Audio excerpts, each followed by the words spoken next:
Assalamualaikum semuanya, selamat datang kembali di Bisik Malam. Cerita kali ini dari Mas Wawan di wilayah Bogor.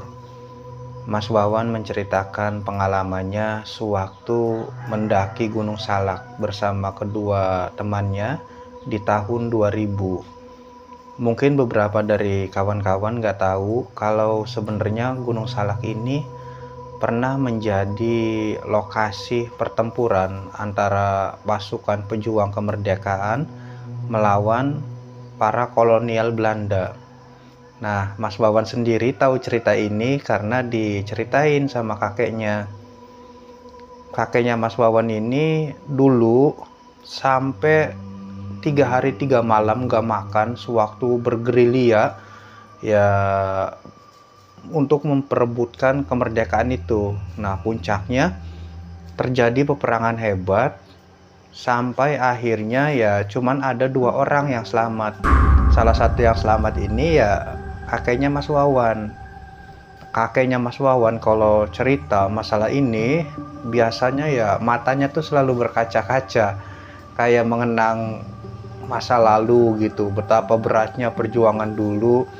Cuman sayangnya Mas Wawan ya udah nggak bisa ngedengerin cerita ini lagi dari kakeknya karena kakeknya Mas Wawan meninggal di tahun 2000. Nah 3 bulan setelah kakeknya Mas Wawan meninggal, akhirnya Mas Wawan sama kedua temennya memutuskan untuk mendaki ke puncak Gunung Salak. Buat kedua temennya mungkin ya Gunung Salak ini gunung yang masih misterius, menyimpan banyak misteri, tapi ya buat Mas Wawan Gunung Salak ini sebagai tempat untuk dia melepas rindu ke kakeknya, karena dulu kakeknya kan bergerilya di situ sewaktu ngelawan penjajah kan. Jadi ya mereka pun karena memang warga situ mendakinya ya nggak lewat jalur umum yang biasa dilewati sama pendaki. Mereka yang nerabasnya ya nebang-nebang semak-semak, nebang rerumputan lewat jalur yang gak umum. Mereka ini bertiga naik ke atas. Memang bener kata cerita-cerita orang, ternyata ketika kita naik ke Gunung Salak, di situ kita merasa banyak mata yang sedang ngawasin, banyak yang kayak lagi ngeliatin gitu, terus ke atas makin tinggi sampai akhirnya sore. Karena belum sampai puncak, di situ ada area yang agak lapang. Nah, Mas Wawan sama kedua temannya memutuskan buat bikin tenda di situ. Terus ya masak-masak, makan. Malam harinya sebenarnya nggak terlalu larut waktu itu, nggak tahu kenapa. Rasanya tuh banyak yang ngawasin, ditambah lagi ada suara-suara aneh kayak suara orang ketawa gitu. Nah, kata salah satu temennya Mas Wawan ngomong, ini biasanya kalau cerita-cerita orang tua, kalau suaranya deket berarti dia jauh, kalau suaranya jauh berarti dia deket. Maksudnya apa, kata Mas Wawan kan, ini yang lagi ketawa cekikikan. Nah, Mas Wawan ya pikirannya langsung tertuju ke sosok kuntilanak gitu kan. Apa kuntilanak ya ini ya? Gimana jadi bro? Masuk aja yuk istirahat. Besok kita lanjut perjalanan lagi, kata temennya Mas Wawan. Oh ya udahlah kalau kayak gitu. Akhirnya mereka pun ya memutuskan masuk ke dalam tenda. Nah mereka bertiga nih masuk ke tenda, nggak ada yang berani nengok ke atas mukanya. Nunduk semua sampai akhirnya mereka bertiga masuk ke dalam tenda. Tendanya ditutup, mereka pun ya beristirahat. Nah anehnya malam harinya Mas Wawan itu kebangun tuh ya bukan karena dingin, soalnya kakinya Mas Wawan sendiri udah pakai kaos kaki, jaketnya ya udah tebel, tapi nggak tahu masih kebangun aja malam-malam. Nah pas Mas Wawan kebangun malam-malam, Mas Wawan nih ngerasa kalau ada yang lagi jalan mendekat ke arah tendanya. Nah, Mas Wawan cuman diem aja, ini siapa yang jalan ke sini ya malam-malam. Nah, habis itu suara langkah kaki itu muterin tenda Mas Wawan. Tendanya diputerin sama suara langkah kaki, tak tak tak tak.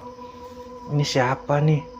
Ini apa ya? Nah, Mas Wawan kan ya mau ngebangunin temennya ini ya rasanya nggak enak. Jadi Mas Wawan duduk dari tidurnya tuh duduk dengerin sebentar. Ini tadi masih ada nggak?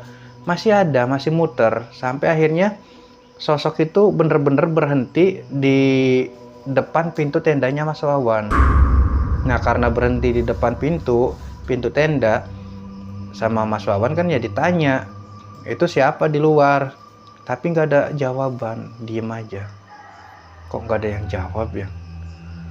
Itu siapa di luar, kata Mas Wawan. Ditanya sekali lagi, nggak ada jawaban. Akhirnya ya udahlah, Mas Wawan ya baring lagi, mau tidur lagi.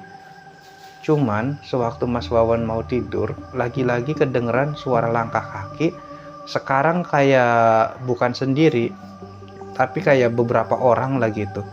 Ditambah suara kayak ada yang lagi merintih kesakitan.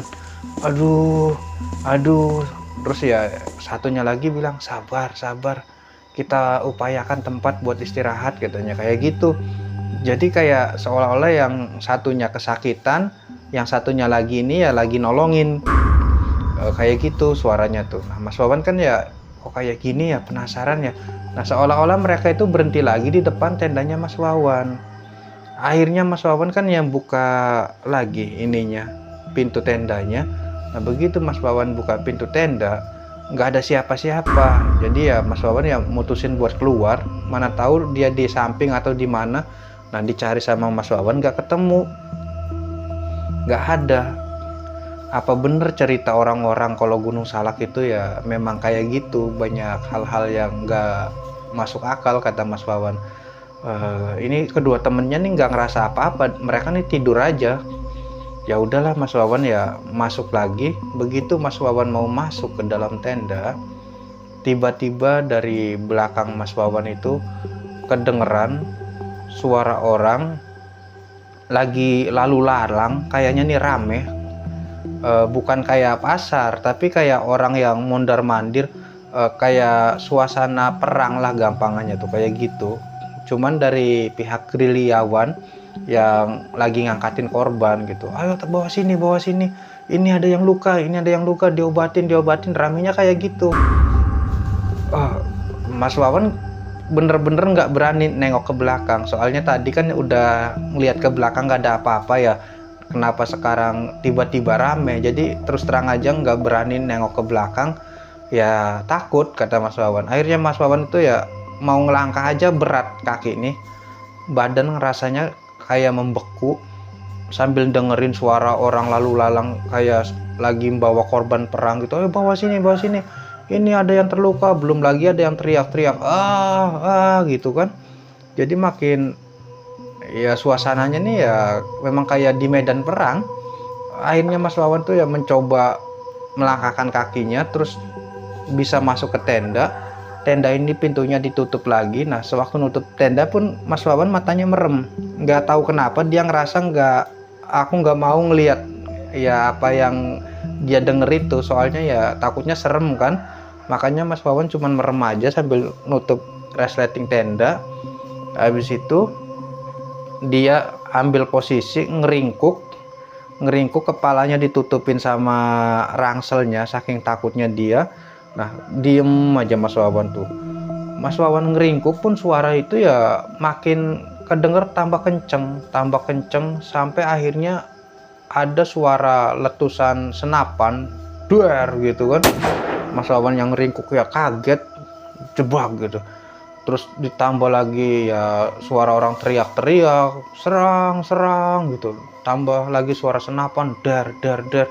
Kayak gitu semalaman sampai akhirnya Mas Wawan itu ya nggak inget apa-apa. Paginya Mas Wawan ya bangun agak siang, matahari itu udah tinggi. Teman-temannya udah bangun dari tadi, udah pada ngopi di luar. Nah, Mas Wawan bangun. Habis itu Mas Wawan ngomong ke kedua temennya, bro kayaknya nggak bisa lanjutin perjalanan nih bro. Kenapa Wan? eh, nggak sehat katanya, aku nih sakit katanya. Iya, ya udahlah turun aja. Nah, jadi Mas Wawan alasannya sakit. Akhirnya mereka pun turun sampai ya nemu pemukiman. Nah, di pemukiman ini mereka istirahat sebentar. Terus Mas Wawan cerita sama warga situ, ya ngomong-ngomong sebentar, nyeritain pengalamannya. Sama warga ditanya, memang kemahnya di sebelah mana tendanya? Itu loh, di situ dijelasin sama Mas Wawan lokasinya. Kata warga, ya kalian berani banget katanya kemah di situ. Lah emangnya kenapa?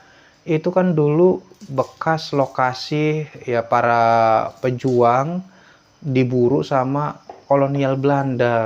Makanya ya di situ lokasinya sekarang jadi angker katanya kayak gitu. Makanya ya tadi malam Mas Wawan tuh ngalamin kejadian ya yang seperti diceritakan tadi. Ceritanya pun selesai sampai situ aja. Terima kasih buat kawan-kawan yang udah mendengarkan sampai detik ini. Apabila dalam penyampaian banyak kekurangan, mohon maaf yang sebesar-besarnya. Saya Mang Asep pamit undur diri. Assalamualaikum.